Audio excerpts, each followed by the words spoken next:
Alex Carter stood outside one of his own Carter Mart stores, the familiar blue and white signage glowing under the dull afternoon sky. He had seen this store countless times, on reports, in quarterly earnings reviews, even in the occasional PR campaign. But today was different. Today he wasn't here as the CEO. Dressed in a worn jacket, faded jeans, and a baseball cap pulled low, he looked like any other customer. That was exactly the point. For years, his executives had fed him reassuring numbers, telling him the business was thriving, that the employees were happy, that the stores were running like well-oiled machines. But lately, Alex had begun to suspect that he wasn't getting the full story. He needed to see it with his own eyes. Stepping inside, he was greeted by the familiar buzz of a busy retail store, the hum of checkout scanners, the distant chatter of customers, the occasional beeping of restocking equipment. Shelves were neatly arranged, employees moved efficiently, and nothing seemed amiss. Yet as Alex wandered through the aisles, there was a feeling he couldn't shake, like something was just slightly off. He stopped near the refrigerated section, pretending to examine a carton of milk while subtly scanning the store. That's when he heard them. Just beyond the end cap display, near the back stockroom doors, two employees stood close together, speaking in hushed tones. "Did you hear about the new policy?" "Yeah, it's already in effect. Corporate just pushed it through." "No way, there's no way he actually approved this." "Doesn't matter.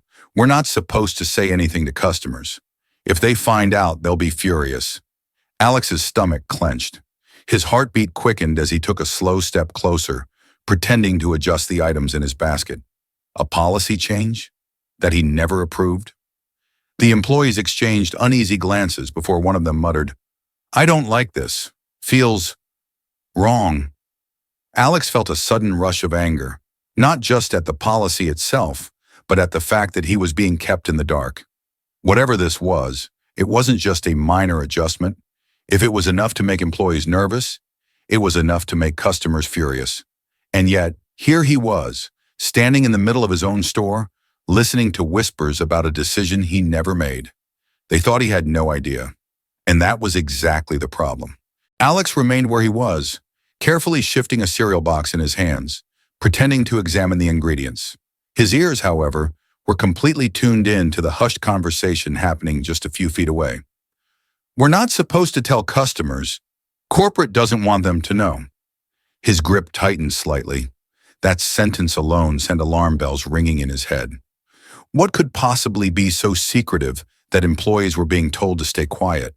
The other employee sighed, lowering their voice even further. "I don't get it. What's the point of this change if all it does is make people angry?" "I don't know, but the store manager told us not to bring it up. Just do what we're told. Don't ask questions." Alex could feel the muscles in his back tensing. Confusion, frustration, silence. He had built Carter Mart on transparency and trust, with both employees and customers, yet here were his own staff, whispering about something so controversial that management was deliberately keeping it quiet. Whatever it wasn't some minor adjustment. It was big. Alex took a slow breath and turned, casually pushing his shopping basket along as he walked past the employees. He stole a glance at them. Two mid-level workers, both looking uneasy. One was leaning against the stockroom door, arms crossed tightly, while the other was rubbing the back of his neck, shifting uncomfortably. "You saw what happened yesterday, right?" the first employee muttered. "Yeah," the second one whispered. "That guy at checkout almost lost it when he saw the price change. And the worst part? We had to act like we didn't know anything about it, like it was just normal." Alex's chest tightened. A price change?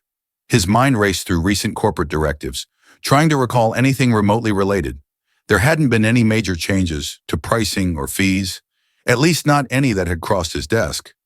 That meant someone else had made the decision behind his back. And if the customers were already angry enough to cause a scene, then this was far worse than he'd imagined. What the hell was going on in his company? Alex took a slow breath, schooling his expression into one of curious confusion. He couldn't come on too strong, not yet. If he started demanding answers, employees might get suspicious, and he wasn't ready to reveal himself. No, he needed to play dumb. A regular customer, just another face in the crowd, asking innocent questions. He strolled toward a young employee stocking shelves near the seasonal display, picking up a random item, a set of discounted kitchen towels.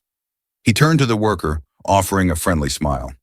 "Hey there, I was wondering, I heard there were some changes happening in the store. Something about pricing?" His tone was casual, his body language relaxed, as if he was making small talk. The employee, a teenager with a name tag that read Ben, stiffened slightly. His hands paused mid-motion, gripping a package of paper plates just a little too tightly. Ben darted a quick glance around, as if checking to see if anyone was listening. "I'm not really sure. I just work in stocking." Alex kept his smile in place, but he could see it. The shift in posture, the unease. Ben knew exactly what he was talking about. Before Alex could press further, a voice rang out from the front of the store. "You've got to be kidding me. I've been shopping here for years, and now you're telling me this is the price?" The words cut through the store like a blade, silencing nearby conversations. Alex turned toward the commotion near the checkout lanes. A middle-aged woman, her cart half filled with groceries, held up a receipt in one hand while gesturing wildly with the other. The cashier, a nervous-looking employee, tried to calm her down. "I'm really sorry, ma'am," the cashier stammered. "The system automatically adds the surcharge. It's part of the new pricing structure." The woman let out a bitter laugh. "A surcharge? Since when? There was no sign, no notice, nothing. You just expect people not to notice?" Alex's stomach dropped. The cashier swallowed hard, casting a helpless look toward the customer service desk. "Ma'am, I don't make the rules. We're just following corporate policy." Corporate policy? Alex clenched his jaw, his mind racing. The nervous reactions, the secrecy, the excuses, he had seen enough. Something was deeply wrong, and he wasn't leaving until he found out exactly what it was. Alex made his way toward the customer service desk, his heart pounding with a mix of frustration and curiosity. The scene at checkout had confirmed his worst suspicion. Something was being hidden from customers. And the employees? They weren't just uncomfortable, they were scared. He scanned the store until his eyes landed on a man standing near the manager's office, arms crossed, watching the checkout commotion with a tense expression. Alex recognized that look. Damage control mode. This had to be Kevin. Still keeping up the clueless customer act, Alex approached him with a casual smile. "Hey, you're the manager, right?" Kevin's shoulders squared instantly, his posture shifting to polite but guarded. "Yes, I'm Kevin. How can I help you?" Alex pretended to glance toward the registers. "I was just wondering, what's up with the new pricing policy? People seem kinda upset about it." Kevin's jaw tightened. It was subtle, but Alex saw it. A flicker of unease before the manager caught himself. "Sir, we don't discuss internal policies with customers." Alex let out a short chuckle, keeping his tone light. "Oh, come on, I'm just curious. I shop here all the time, and this is the first I'm hearing about any new changes." Kevin forced a smile, but it didn't reach his eyes. "I understand, but unfortunately, corporate makes these decisions, and we're just following protocol. If you have any concerns, you can reach out to our customer service hotline." There it was again. Deflection, evasion. Kevin wasn't just avoiding the question, he was terrified of answering it. Alex took a slow breath, feeling his patience thin. He had built this company on integrity and customer trust, and now he was standing in one of his own stores, being fed scripted nonsense like a stranger off the street. This wasn't just a rogue policy, this was bigger. This was systemic. If it was happening here, it was happening everywhere, and whoever was behind it had deliberately kept him in the dark. Alex gave Kevin one last look, offering an easy nod. "Got it. Thanks for the info." As he turned away, his pulse was thudding in his ears. He was done playing the clueless customer. It was time to get some real answers. Alex lingered near the aisles, pretending to browse, but his mind was racing. Kevin's reaction had been enough to confirm that this wasn't just a minor miscommunication. This was intentional, and it was being pushed from the top down. But how high did it go? He needed more. More than nervous employees dodging questions. More than a tight-lipped manager feeding him scripted answers. He needed real talk. the kind that only happened behind closed doors. His eyes drifted toward the back of the store, where a door marked "Employees Only" stood slightly ajar. He had spent enough time in retail stores to know that behind that door was the break room, the one place where workers could drop the fake smiles and vent their real frustrations. And right now, Alex needed to hear exactly what they weren't saying on the sales floor. Glancing around to make sure no one was watching, he casually strolled toward the door. A quick glance inside showed no cameras. Good. Without hesitating, he slipped in, moving to the side, just out of sight. The air inside was stale with the scent of old coffee and microwaved meals, and the voices of 3 employees filled the space. "I swear I can't take another shift of getting yelled at," one groaned. "You and me both," another sighed. "Every customer at checkout is mad about the price jumps, and guess what? We're not allowed to say a damn thing." "I had a lady in tears yesterday," the third muttered. "She thought she was buying everything in budget, and then boom, extra fees at the register. She begged me to explain it. I wanted to. I really did. But if I say one wrong word, management will have my head." Alex's stomach tightened. "It's messed up," the first voice added. "I mean, we all saw the memo. The whole point is to keep them confused. If they don't understand the new policy, they'll just assume it's their mistake." Alex froze. There it was, the smoking gun. This wasn't just a secret policy change. It was deception, built into the system. And if customers found out? A voice in the room dropped to a whisper, almost as if sensing something was off. If people knew what corporate was doing, they'd stop shopping here for good. Alex took a slow breath, timing it perfectly, and slid behind the counter under the guise of checking stock availability on the computer. His fingers moved quickly, navigating past the inventory screen and into the internal announcement section. There it was, a new corporate-wide policy update, flagged as urgent. He clicked. A bold header appeared at the top of the screen. "Effective immediately, the Profit Protection Initiative." Alex's stomach dropped as his eyes scanned the document. The memo detailed new strategies meant to protect revenue growth in a shifting economy. But as Alex read further, his jaw clenched. Hidden surcharges on everyday purchases, restrictions on customer returns, even with valid receipts. Gradual price hikes on staple products, without advertising the increases.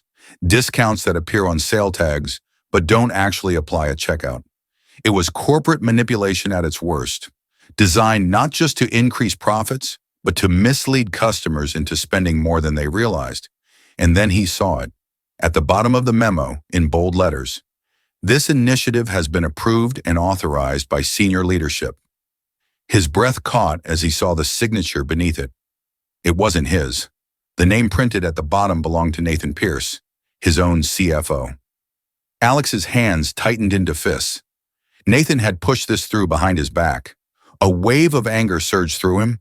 This wasn't just greed. This was betrayal. Alex's pulse quickened as he slipped out of the break room, his mind racing with the weight of what he had just overheard. This wasn't a simple pricing adjustment or a minor miscommunication. This was deliberate, a calculated move to exploit customer confusion. Employees knew it, hated it, but were powerless to stop it. He needed proof. Keeping his disguise intact, he made his way toward the customer service desk, scanning for an opportunity. The terminal behind the counter, that was his way in. Every store's internal system had access to corporate memos, policy updates, and pricing adjustments. If this new scheme was truly being rolled out across all Carter Mart locations, there had to be a digital paper trail. An older employee stood at the counter, distracted with a customer complaint. Alex stepped away from the customer service desk, his fists clenched so tightly his nails pressed into his palms. His mind was spinning. Nathan Pierce, his CFO, his right-hand man, the person he had trusted for years to help guide Carter Mart's financial future. And now he was the one who had signed off on this deception. Alex's first instinct was to march straight into corporate headquarters and demand answers. But he knew better. He needed more than just suspicion. He needed proof. Taking a deep breath, he pulled out his phone and dialed a number, someone he could trust. It rang twice before a familiar voice answered. "Alex? Thought you were on vacation." Alex forced a chuckle, keeping his tone light. "Yeah, well, Something caught my attention while I was out. Quick question. Who authorized the Profit Protection Initiative? There was a pause. Not long, but just long enough to confirm Alex's worst fears. That was Markson, wasn't it? Alex pressed, letting a hint of irritation creep into his voice. I just saw the memo. His signature was on it. But I don't remember ever signing off on something like that. The voice on the other end sighed, a sound of hesitation, of conflict. Look, Alex. Another pause. Then quietly, he told us it was your idea. Alex stopped walking. His whole body went rigid. My idea? The words came out flat, like he didn't even recognize his own voice. That's what he said, the executive continued. He told everyone at corporate that you personally approved the initiative, that it was your way of ensuring long-term stability for the company. Alex felt his stomach turn, the nerve, the audacity. Markson had used his own name to push this scam through. And no one questioned it? Alex's voice was dangerously calm now. Why would we? The executive admitted. You've never pulled anything like this before. But when Markson framed it as your way of securing Carter Mart's future, we didn't think twice. Alex didn't even remember ending the call. His vision blurred with pure rage. Nathan Markson wasn't just stealing from customers. He had stolen from him, his reputation, his trust, his entire moral foundation for running this company. He had built Carter Mart to be a store for the people. And now, thanks to Markson's greed, Carter Mart was turning into just another corporation that preyed on its own customers. Alex took a deep breath, staring at the rows of products lining the store shelves. Not on his watch. The weight of what he had just learned sat heavy in Alex's chest as he took one final look around the store. The shelves were neatly arranged, the employees moved quickly through their routines, customers casually browsed, completely unaware of the scam that had been quietly unfolding around them. That changed today. He exhaled slowly and stepped forward, his pace steady, his purpose clear. As he approached the front of the store, he caught Kevin's eye. The store manager stiffened immediately, confusion flickering across his face.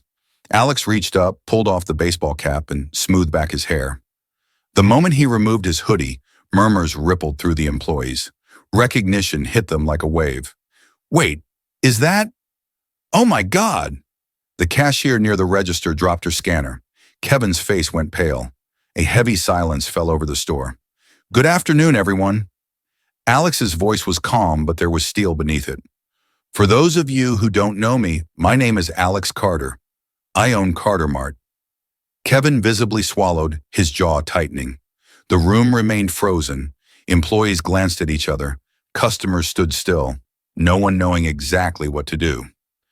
Alex turned to Kevin. We need to talk. Now. The manager hesitated, but there was no getting out of this. Slowly, he nodded and gestured for the employees to gather.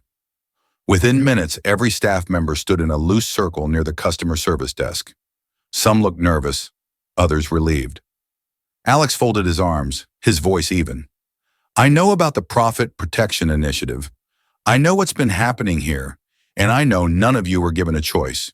Kevin's eyes darted to the floor. Alex leaned in slightly. Tell me everything. Kevin exhaled sharply, running a hand through his hair. We were told to stay quiet. Corporate sent out a memo. We were given strict instructions not to inform customers. If we didn't follow orders, he hesitated, glancing at his employees. We were threatened with termination. A ripple of unease spread through the staff. Some nodded in agreement. Others looked away, ashamed. Alex's anger simmered, but beneath it, a cold determination settled. His company had been hijacked. His values had been discarded for greed. This ended today. The moment Alex walked into Carter Mart's corporate headquarters, the energy in the building shifted. The usually calm and collected CEO moved with a fire in his eyes that no one dared question. Employees who normally greeted him with casual smiles now looked away nervously, sensing the storm that was about to hit. Nathan Markson was about to have the worst day of his career. Alex didn't knock when he reached Markson's office. He pushed open the door with a controlled force, stepping inside like a man with nothing left to lose. Markson looked up from his desk, caught off guard. His smirk, The same smirk that had won over investors and helped close deals wavered for just a second before he composed himself. "Alex," he said smoothly, leaning back in his chair, "didn't expect to see you back so soon. What brings you in?" Alex shut the door behind him, his voice calm, steady, and deadly. "Cut the act." Markson's smile faltered. "I know about the Profit Protection Initiative," Alex continued, stepping closer. "I saw the memo, the one with your signature, the one where you used my name to justify scamming our customers." A flash of panic crossed Markson's face before he covered it up with feigned innocence. "Alex, I think there's been some kind of misunderstanding." Alex slammed a folder onto Markson's desk. Inside were printouts of every complaint, every hidden price change, every policy detail that had cost Carter Mart customers their trust. "The only misunderstanding," Alex said, his voice like ice, "was thinking I wouldn't find out." Markson swallowed. "You're done," Alex said. "Effective immediately, you're fired." Silence. For a moment, Markson just stared, like he couldn't process the words. Then, in a last-ditch effort, he leaned forward. "Alex, be reasonable. This was a strategic decision. You and I both know companies have to adapt." Alex shook his head. "This isn't adaptation. This is theft." He stepped back and nodded toward the door. "Security will escort you out. You have 10 minutes to clear your desk." Markson opened his mouth to argue, but the look in Alex's eyes said everything. This wasn't a negotiation. An hour later, the executive board sat in the largest conference room at Carter Mart HQ. The tension was palpable. Alex stood at the head of the table, hands flat against the polished wood, commanding the room without effort. "We are reversing every policy associated with the Profit Protection Initiative," he announced, "effective immediately." A few executives shifted uncomfortably, but no one dared speak. "We built Carter Mart on trust, on fairness. That ends the moment we trick the people who rely on us. If any of you disagree with that, this is your chance to walk away." No one moved. "Good," Alex said. He exhaled, loosening his tie just slightly. "Let's fix this." A week had passed since Alex exposed the corruption at Carter Mart. The dust had settled, but the changes were just beginning. The fallout from Markson's firing had sent shockwaves through the company, but something incredible had happened. The employees who once looked over their shoulders in fear now stood tall, knowing their jobs no longer required them to deceive customers. As Alex walked into the store, this time as himself, the difference was palpable. The tension that had once clung to the aisles like an invisible weight was gone. Employees moved with purpose, customers browsed freely, and the atmosphere felt lighter, like a place built on trust again. A cashier named Monica, the same one who had nervously dodged his questions when he was undercover, looked up from the register and immediately froze. "Mr. Carter," she said, eyes wide. Alex gave her a small smile. "Just Alex is fine." She glanced at her co-workers, uncertainty flickering across her face. Was she in trouble? Was this another test? Alex leaned forward slightly. "Relax, I just wanted to thank you." Monica blinked, caught completely off guard. "The way you hesitated when I asked about the policy changes," Alex continued, "that told me something was wrong. You may not have realized it, but you helped me uncover something big." A slow realization dawned on her face. The tension in her shoulders eased, and a small, genuine smile broke through. "Thank you," she said softly. "I was scared, but I didn't like what was happening either." Alex nodded. "Neither did I." As he walked through the store, employees greeted him, not with fear, but respect. Some stopped to shake his hand. Others simply nodded, grateful that their voices had been heard. At the customer service desk, he spotted Kevin, the store manager, speaking with a woman who had a return issue. This time, there was no secrecy, no guilt. He patiently explained the store's fair return policy, ensuring she left satisfied. Alex watched for a moment, then walked up beside him. Kevin straightened immediately. "Mr. Carter." "You're doing good work," Alex said, his voice warm but firm. "Keep it that way." Kevin swallowed, then nodded. "I will." As Alex stepped toward the exit, he took one last look around. Carter Mart wasn't just a business. It was an ecosystem of trust. And for the first time in a long time, It was finally being run the right way. Just before walking out the door, he turned back. "Trust is everything in business," he said, loud enough for those around him to hear. "Lose it, and you lose everything. But if you fight for it, you can rebuild stronger than ever." And with that, he walked into a future he could believe in again.